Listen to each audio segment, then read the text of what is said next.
Let's see what's going on in the back office. Click on Auction Report and then click on Auction Sale Report. And again, it asks you to select the date of this auction. And you can now see that we have 3 cars that are sold. It also gives the price and it gives the low price.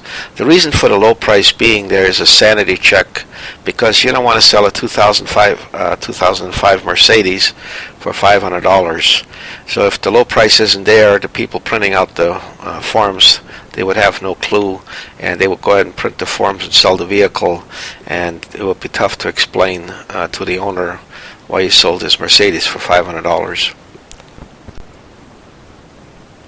The form also contains the buyer number, the lane, lot number, the make, model year, etc. To actually sell the car, click on Create Sales Record. The sales record is created and the sales screen is brought up. As you can see, here's the sales price. The $553 and other fees are buyer's fees. The taxes have been applied. Also, the buyer's information has been transferred over from the auction side. And let's take a look at the buyer's order. The buyer's order is also calculated and figured out, and it's ready to be printed. So right now, let's exit the buyer's order, and we're going to print from the sequence. The sales record has now been created. $553 of buyer's fees has been applied. Also, state sales tax of $453.94. It also brought over all the buyer information from the auction side. Let's take a look at the buyer's order. The buyer's order has also been completed now. The buyer's fee of $553 with the taxes for a total of $16,106.94. So let's go and print the buyer's order.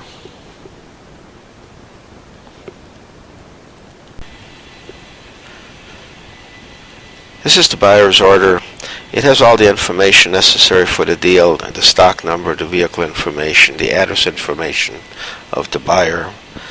Also at the bottom it has the conditions of the sale, and at the very bottom the buyer and co-signer would sign.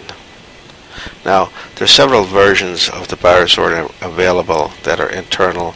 However, if you have a different buyer's order, it will be programmed into the system.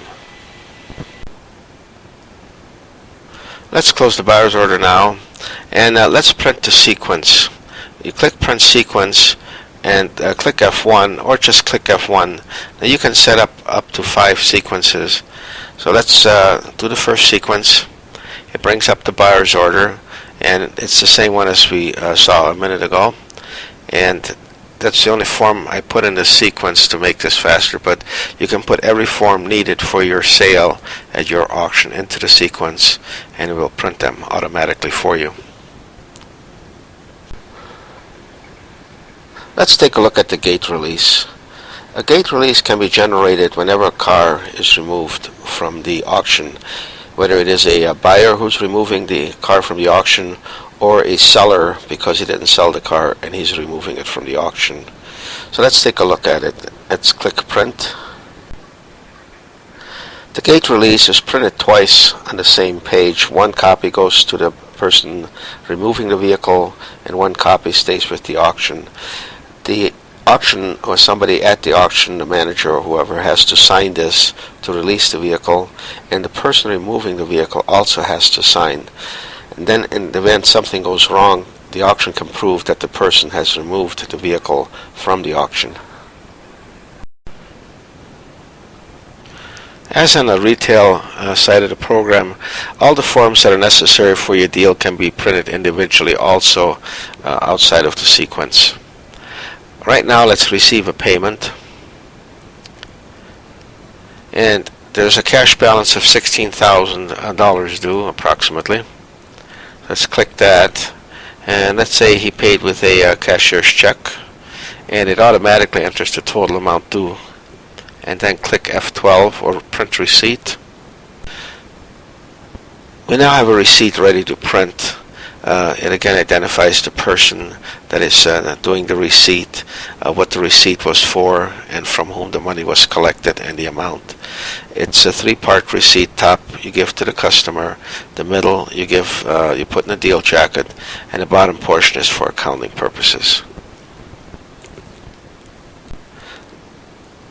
Now that we collected all the money and the amount due is 0, we can go to Sales Info and Sale Final this deal. So let's click Sale Final. And it asks you on what day that you sale final it. We're going to sale final it on the same day that we did the deal. And we're all done with this. We can now close this and go on to the next record. Let's now close the sales screen. You can see on the auction sales report that this sale is now marked as final, and it's also marked as done. This means the paperwork is done. This happens when the sequence is run, because this ensures that all the forms for this particular sale have been completed. If the sequence is not run and the forms are run separately, then it will not be marked as done, because there's no assurance that all the forms were completed. The sales report has many user-friendly options. You can sort in many different manners. You can search for a name, stock number, or VIN. You can also, for example, select an owner. If the owner comes in and wants to see how many of his cars were sold, you click Select Owner, put the owner's name in, and it narrows the list down to just the vehicles that he has sold in the auction so far. You can also select by buyer.